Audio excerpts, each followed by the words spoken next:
لي أمري واحلل عقدة من لساني يفقهوا قولي. الحمد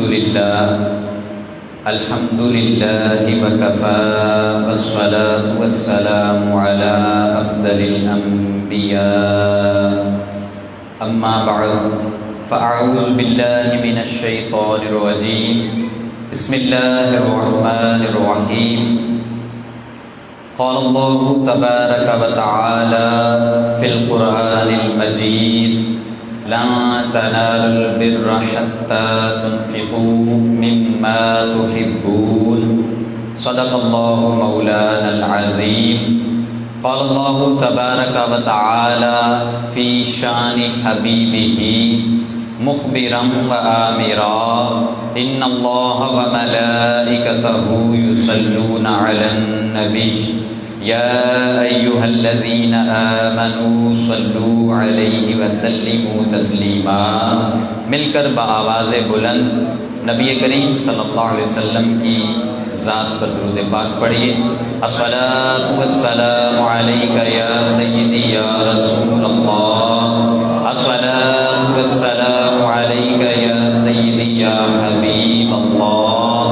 الصلاۃ والسلام علیک یا سیدی یا نبی اللہ وعلی آلک واصحابک یا خاتم النبیین. سامعین محترم، الحمدللہ اللہ تعالیٰ نے ایک بار پھر سید الایام یعنی جمعۃ المبارک کا بڑا ہی بابرکت دن ہمیں عطا فرمایا ہے، اور آج اس مقدس مہینے کے پہلے جمعۃ المبارک کے اجتماع میں ہم سب موجود ہیں. اللہ تعالیٰ کی بارگاہ میں دعا ہے کہ اللہ تعالیٰ میرا بولنا، آپ کا سننا اپنی بارگاہ میں قبول و منظور فرمائے. اللہ تعالیٰ مجھے حق بیان کرنے اور آپ کو حق سننے کی توفیق عطا فرمائے. عزیزان محترم، آج کا جو خطبہ جمعہ ہے اس کا موضوع ہے صدقے کے فضائل.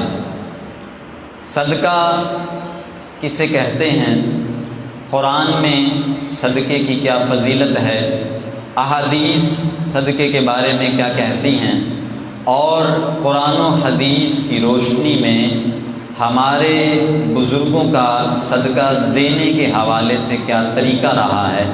چند ایک چیزیں آپ کی گوشگزار کرنی ہیں. قرآن کریم کے اندر کئی ایک مقامات پر اللہ تعالیٰ نے انفاق فی سبیل اللہ کا ذکر کیا ہے. انفاق کہتے ہیں خرچ کرنے کو، اور فی سبیل اللہ کا مطلب ہوتا ہے اللہ کی راہ میں. قرآن پاک کے جس پارے میں بھی آپ چلے جائیں، آپ کو ہر پارے کے اندر جہاں نماز، روزے، زکوٰۃ، حج اور دیگر عبادات کا ذکر ملے گا، وہیں خصوصی طور پر اللہ تعالیٰ نے انفاق فی سبیل اللہ کا بھی ذکر فرمایا ہے.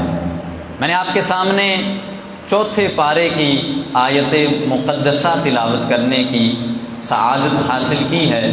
اللہ تعالیٰ ارشاد فرما رہا ہے: لا تنالوا البر، تم ہرگز نیکی تک نہیں پہنچ سکتے، حتی تنفقوا مما تحبون، یہاں تک کہ تم وہ چیز میری راہ میں خرچ کر دو جو تمہیں سب سے زیادہ محبوب ہو.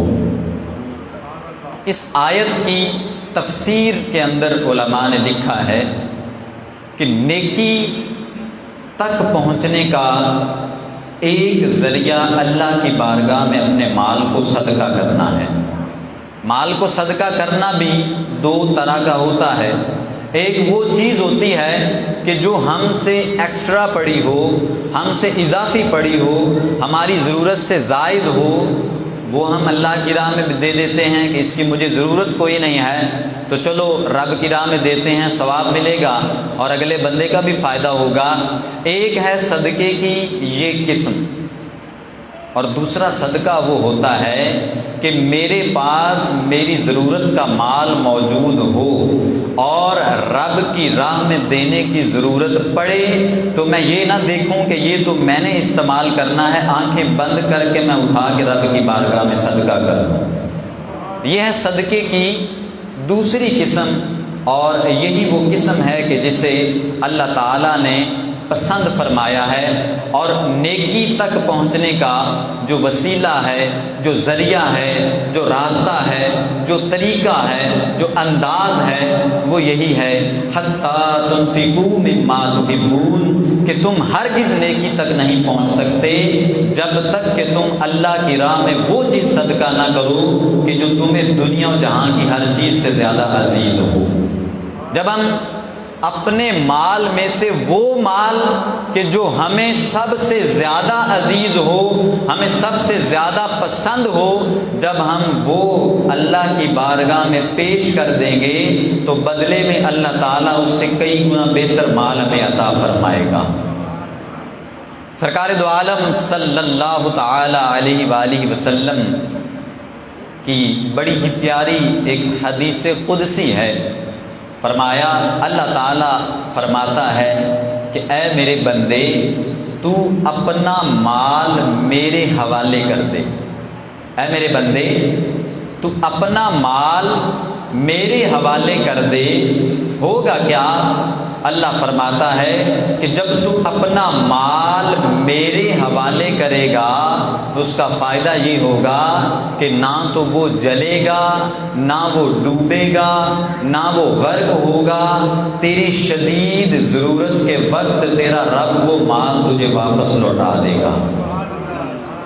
آپ سب بھی یہاں موجود ہیں اور اس بات سے آپ لوگ 100% ایگری کریں گے کہ ہمیشہ سے ایسے ہی ہوتا رہا ہے کہ جو چیز مشکل میں ہم رب کی بارگاہ میں صدقہ کرتے ہیں، اللہ تعالیٰ اس سے بہتر اگلے لمحے ہمیں عطا فرماتا ہے۔ ایسے ہوتا ہے یا نہیں ہوتا؟ یقیناً ایسے ہوتا ہے۔ تو ایک بار پھر سے یہ حدیث قدسی سماعت فرمائیں۔ اللہ تعالیٰ فرماتا ہے کہ اے میرے بندے، تو اپنا مال میرے حوالے کر دے۔ بات ہی ختم کر دی، اپنا مال میرے حوالے کر دے۔ میں گارنٹی اس بات کی دیتا ہوں کہ تیرا مال نہ جلے گا، نہ غرق ہوگا، نہ ہی ڈوبے گا، اور تیری شدید ضرورت کے وقت میں تیرا مال تمہیں واپس لوٹا دوں گا۔ گارنٹی کون لے رہا ہے؟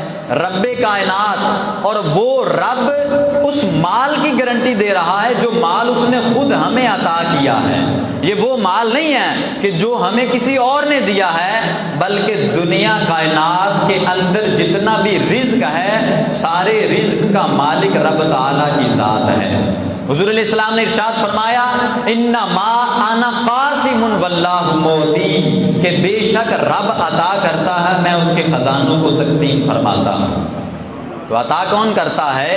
رب کی ذات عطا کرتی ہے۔ تو کتنی پیاری حدیث ہے کہ جو ذات خود عطا کر رہی ہے، عطا کرنے کے بعد وہ اس بات کی ضمانت بھی دے رہی ہے کہ تیرا مال میرے پاس امانتاً پڑا ہوا ہے، تو جب چاہے ضرورت کے وقت مجھ سے واپس لے سکتا ہے۔ اور شدید ضرورت کب پڑے گی؟ یا مراد ہرگز یہ نہیں ہے کہ دنیا میں مجھے شدید گرمی میں اے سی کی ضرورت پڑے اور میں رب کی بارگاہ میں دعا کروں کہ اے اللہ، پچھلے مہینے میں نے 1 لاکھ تیری بارگاہ میں صدقہ کیا تھا، اب شدید گرمی میں ضرورت ہے مجھے پنکھے کی، تو 1 لاکھ مجھے واپس لوٹا دے۔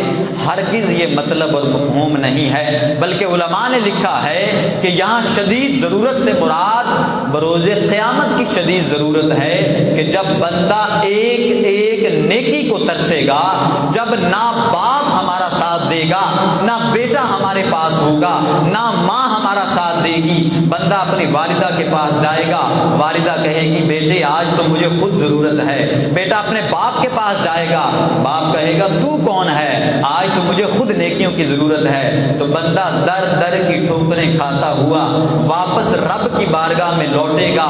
وہ مال جو دنیا میں اس نے رب کی بارگاہ میں صدقہ دیا تھا، اس مشکل وقت کے اندر اللہ تعالیٰ اسے واپس لوٹا دے گا۔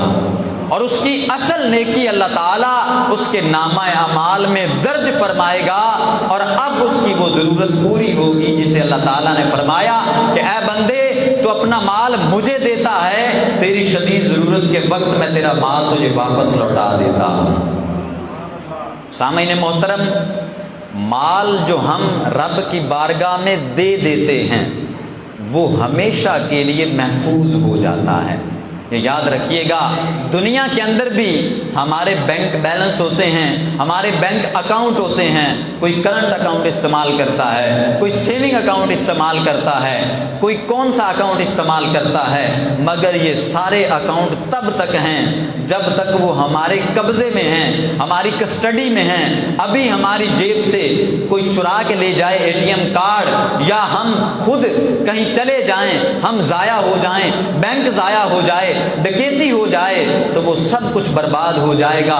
مگر یاد رکھیے گا، جو مال ہم اللہ کی بارگاہ میں صدقہ کر دیں گے وہ کائنات کے بعد آخرت کے سیونگ اکاؤنٹ میں اللہ تعالیٰ محفوظ فرما دے گا، اور وہ ایسا سیونگ اکاؤنٹ ہے کہ کوئی دنیا کی طاقت اس سیونگ اکاؤنٹ سے ہماری دی ہوئی رقم چوری نہیں کر سکتی۔ تو پھر ہمارا ذہن کیا ہونا چاہیے؟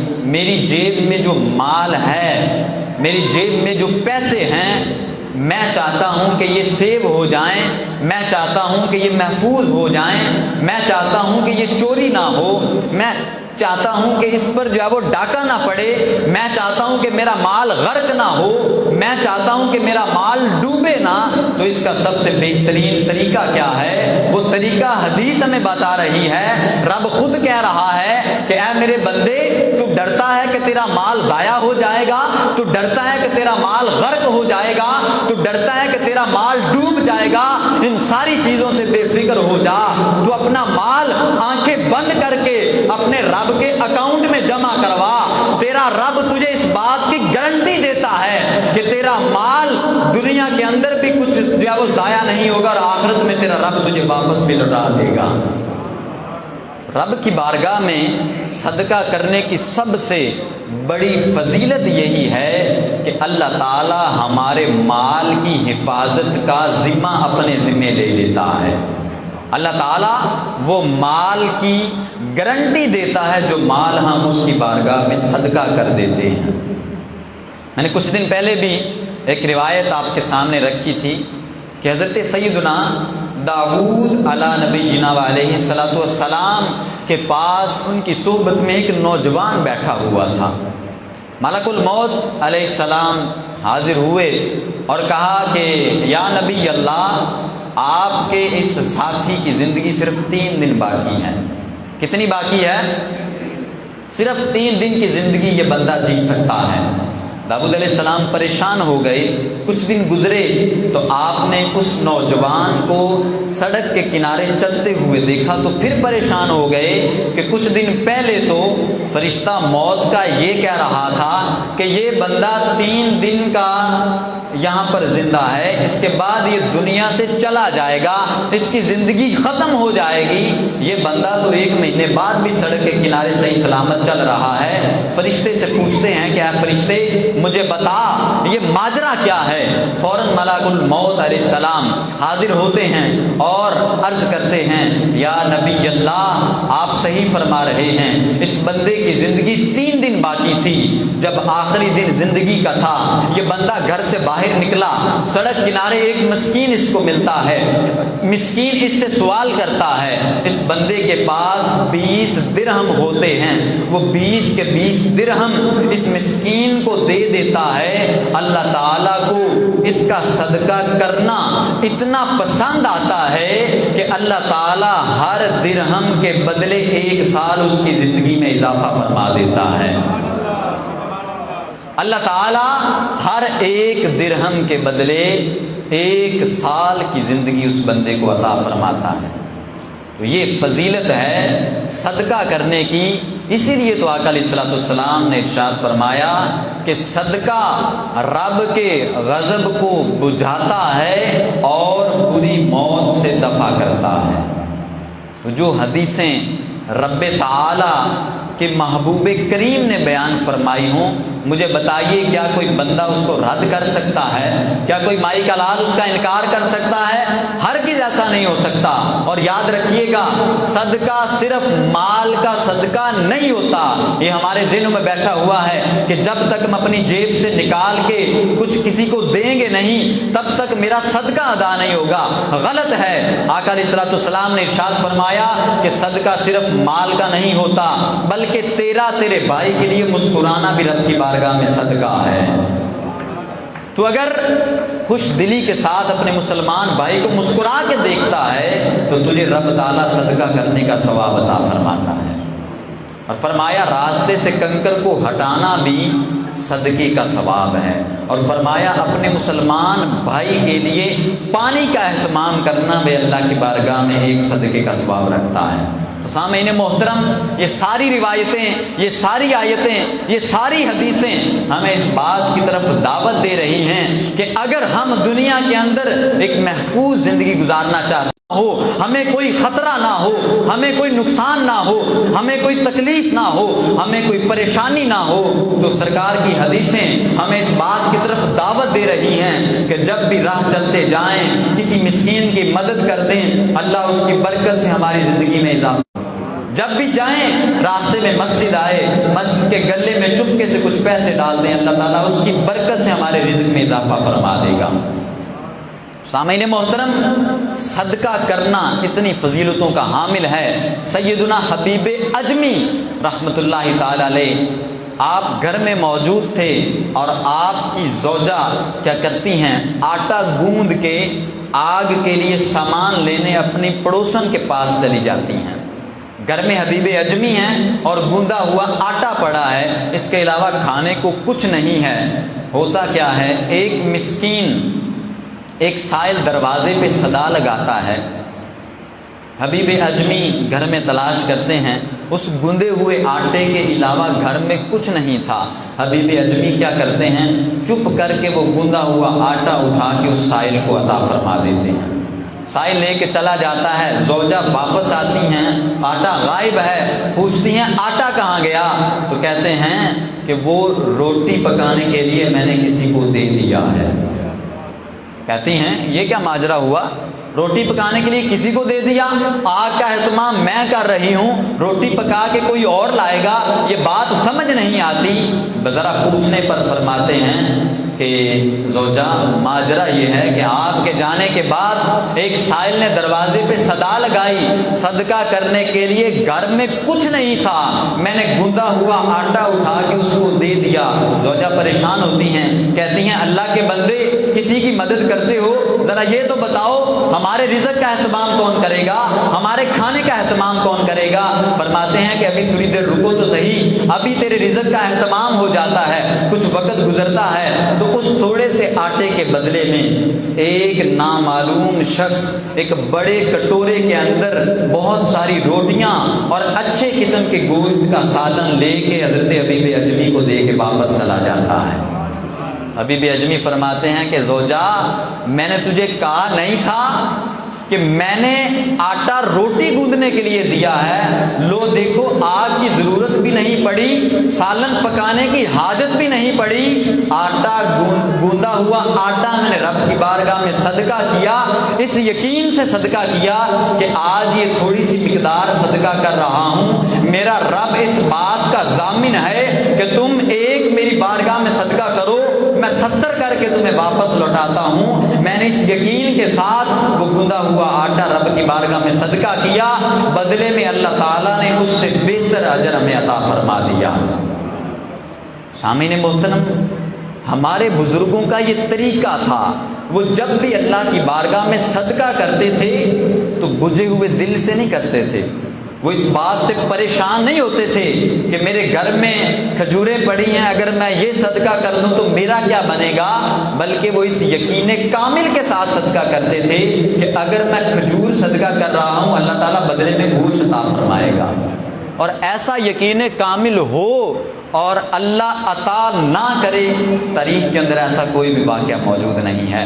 جس نے بھی یقین کامل کے ساتھ رب کی بارگاہ میں کچھ دیا ہے، اللہ کی راہ میں کوئی صدقہ دیا ہے، مگر یقین کامل سے دیا ہے، تو اللہ تعالیٰ نے اس کو ڈھیروں ڈھیر واپس لوٹایا ہے۔ اور قرآن کے اندر اللہ تعالیٰ نے ارشاد فرمایا، من ذا الذی یقرض اللہ قرضا حسنا، کون ہے کہ جو اللہ کو اچھا قرض دے؟ کون ہے جو اللہ کو اچھا قرض دے؟ فَيُضَاعِفَهُ اضعافا کثیرا، کہ اللہ تعالیٰ اس کو دگنا کر کے واپس لوٹا دے۔ اچھا مجھے ایک بات بتائیں، دنیا میں تھوڑا سا مال کسی کو قرض دیتا ہوں اور کہتا ہوں کہ بدلے میں میں نے تم سے ڈبل وصول کرنا ہے، شریعت کی اصطلاح میں اس کو سود کہتے ہیں۔ یہ حرام ہو جاتا ہے کہ ہم تھوڑی سی رقم کسی کو قرض دیں اور بدلے میں اس سے زیادہ کا مطالبہ کریں۔ شریعت کی روح سے یہ چیز حرام ہے، مگر یہ معاملہ حقوق العباد کا ہے کہ ہم کسی بندے کو قرض دیں اور بدلے میں اس سے زیادہ کا مطالبہ کریں، تو حقوق العباد کے معاملے میں شریعت اس کو حرام کہتی ہے۔ حقوق اللہ کا معاملہ یہ ہے کہ رب خود کہہ رہا ہے کہ میرے بندو مجھے قرض دو، میں تمہیں اچھا کر کے دگنا کر کے واپس لوٹاؤں گا۔ رب خود کہہ رہا ہے۔ رزق کس کا کھاتے ہیں؟ اسی رب کا کھاتے ہیں۔ اور قرض کون لے رہا ہے؟ وہی رب لے رہا ہے۔ قرض کا مطلب کیا ہوتا ہے؟ ایک مال آپ نے کسی کے پاس اس یقین اور اس نیت سے رکھوایا ہے کہ وہ مال مجھے واپس کرے گا، اور قرض رکھوانے والا اور قرض جس کے پاس رکھا جا رہا ہو وہ ہی وہ کہ جو خود دینے والا ہے، تو پھر اس قرض کی کیا ہی بات ہوگی؟ اللہ تعالیٰ کیوں نہ پھر فرمائے قرآن کے اندر فَيُضَاعِفَهُ اضعافا کثیرا، کہ اے میرے بندو تم مجھے قرض دو، میں تمہیں دگنا کر کے واپس لوٹاؤں گا۔ اور اللہ تعالیٰ وہ قرض دگنا کر کے واپس لوٹاتا بھی ہے، اور پھر بندے کو اللہ تعالیٰ وہاں سے رزق عطا فرماتا ہے کہ بندے کے وہم و گمان میں بھی نہیں ہوتا۔ مگر شرط یہ ہے کہ رب کی بارگاہ میں جب بھی صدقہ کریں تو اس یقین کامل کے ساتھ صدقہ کریں کہ میں یہ دے رہا ہوں اس یقین کے ساتھ کہ رب تعالیٰ مجھے اس سے دگنا کر کے واپس لوٹائے گا۔ جب اس یقین سے اللہ کی بارگاہ میں ہم صدقہ کریں گے تو یقیناً اللہ تعالیٰ ہمیں دگنا کر کے لوٹائے گا۔ سرکار دو عالم صلی اللہ تعالی علیہ وآلہ وسلم کی کثیر حدیثیں صدقے کی فضیلت پر وارد ہیں، اور یاد رکھیے گا یہ کنسیپٹ بھی اپنے ذہنوں سے نکال دیں کہ جب تک ہم 1,00,000 روپیہ کسی کو نہیں دیں گے ہمارا صدقہ ادا نہیں ہوگا۔ سرکار دو عالم صلی اللہ تعالی علیہ وآلہ وسلم نے ارشاد فرمایا اتقوا النار ولو بشق تمرۃ، فرمایا آگ سے بچو چاہے وہ کھجور کا ایک ٹکڑا صدقہ کر کے کیوں نہ ہو۔ یعنی ہم اللہ کی راہ میں اگر کھجور کا ایک ٹکڑا بھی صدقہ کریں اللہ اس کے بدلے ہمیں دوزخ کی آگ سے بچا لے گا۔ تو سامعین محترم یہ کنسیپٹ اپنے ذہنوں سے نکال دیں کہ اللہ زیادتی کو دیکھتا ہے۔ یاد رکھیے گا اللہ تعالیٰ کثرت کو نہیں دیکھتا، رب کی بارگاہ میں زیادتی نہیں دیکھی جاتی، بلکہ رب کی بارگاہ میں خلوص، اخلاص اور توکل دیکھا جاتا ہے۔ جو بندہ اخلاص کے ساتھ چپکے سے 1 روپیہ بھی مسجد کو دے دے گا، اگر اس کے دل میں اخلاص ہوگا تو اللہ تعالیٰ اسے اپنی بارگاہ میں قبول بھی فرما لے گا۔ اور آپ لاکھوں روپیہ رب کی بارگاہ میں صدقہ کریں، کروڑوں روپے سے آپ غریبوں کی مدد کریں، مگر نیت یہ ہے کہ دنیا میں میرا چرچا ہو، نیت یہ ہے کہ میرا نام بلند ہو، نیت یہ ہے کہ محلے میں نعرے لگیں فلاں چودھری صاحب اتنا صدقہ دیتے ہیں، فلاں چودھری صاحب اتنی زکوٰۃ دیتے ہیں، فلاں چودھری صاحب اتنا مال صدقہ کرتے ہیں، تو یاد رکھیے گا دنیا میں آپ کا نام ہوگا، آخرت میں فرشتے آپ کو گھسیٹ کے جہنم کی طرف لے جائیں گے، تب گریبان سے پکڑا جائے گا۔ اور حضور علیہ السلام نے ارشاد فرمایا کہ ایک بندہ کہتا ہے میرا مال میرا مال میرا مال، حالانکہ اس کو معلوم ہی نہیں ہوتا کہ اس کا یہ مال اس کے لیے جہنم میں جانے کا سبب بن رہا ہوتا ہے۔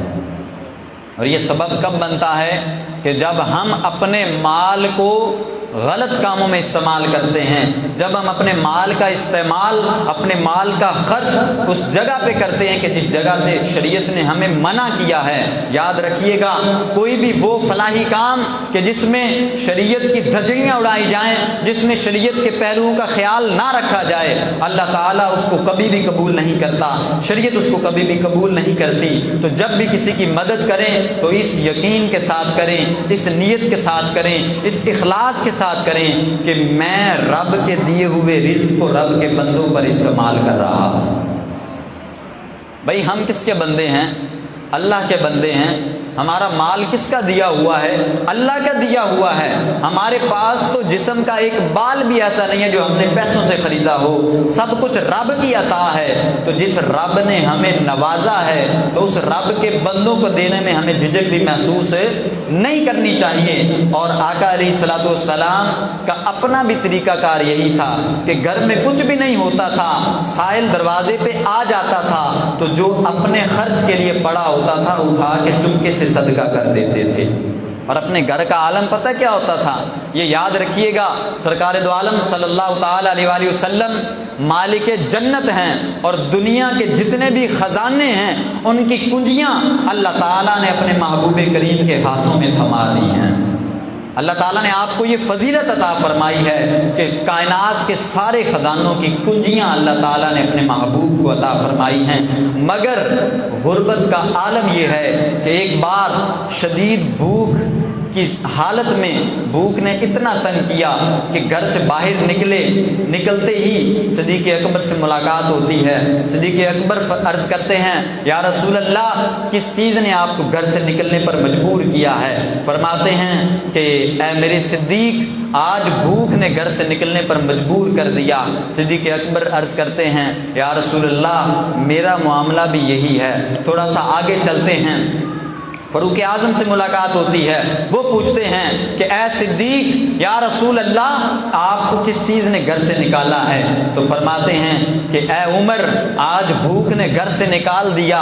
فاروق اعظم عرض کرتے ہیں یا رسول اللہ میرا بھی یہی عالم ہے، میری بھی یہی کیفیت ہے، میرا بھی یہی حال ہے۔ تھوڑا سا آگے چلتے ہیں، حضرت ابو ایوب انصاری رضی اللہ تعالیٰ عنہ سے ملاقات ہوتی ہے۔ آپ بھوک کے عالم میں سرکار کو دیکھ کے تڑپ جاتے ہیں، فوراً اپنے باغ میں جاتے ہیں اور کھجوروں اور انگوروں کا ایک خوشہ لے کے حضور علیہ الصلوۃ والسلام کی بارگاہ میں پیش کرتے ہیں کہ آپ ان کو تناول فرمائیے، آپ ان کو کھا لیجئے۔ جب تک حضور انگوروں کو تناول فرماتے ہیں فوراً جھٹ سے جاتے ہیں اپنے گھر میں کھڑی ایک بکری ذبح کر کے اس کا گوشت بنا کے اس کو چولہے پہ ڈال دیتے ہیں کہ یہ پکتا رہے، تب تک سرکار کی بھوک اتر جائے۔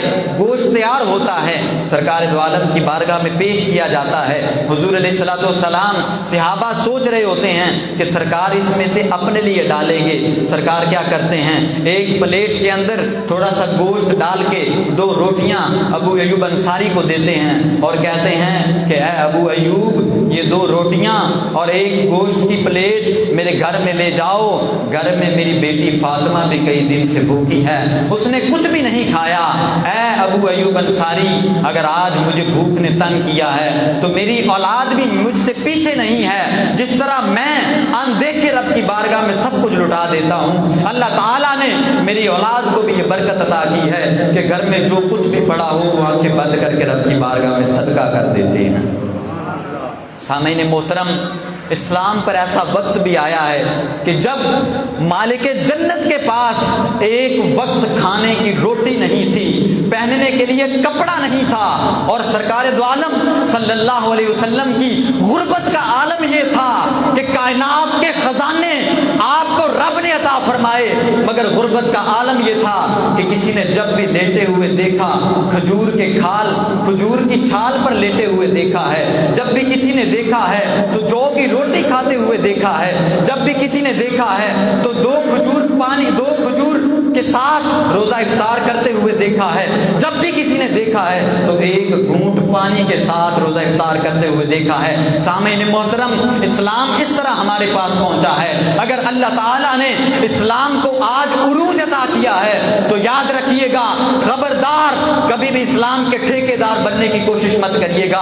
جب بھی ذہن میں یہ خیال آئے کہ اللہ نے مجھے مالدار بنا دیا تو یا رسول اللہ صلی اللہ علیہ وسلم ہمیں یاد رکھنا چاہیے، یا اللہ تو ہمیں یہ طاقت عطا فرما کہ تو نے جو مال ہمیں عطا فرمایا ہے ہم اسلام کی راہ میں اسے اتنا خرچ کریں کہ یا رسول اللہ آپ نے بھوک کاٹ کر اسلام کو ہم تک پہنچایا ہے، ہم اس بات کی گارنٹی دیتے ہیں کہ یا رسول اللہ آپ کے اسلام کو کبھی بھی یتیم نہیں ہونے دیں گے، آپ کے اسلام کو کبھی بھی زوال پذیر نہیں ہونے دیں گے۔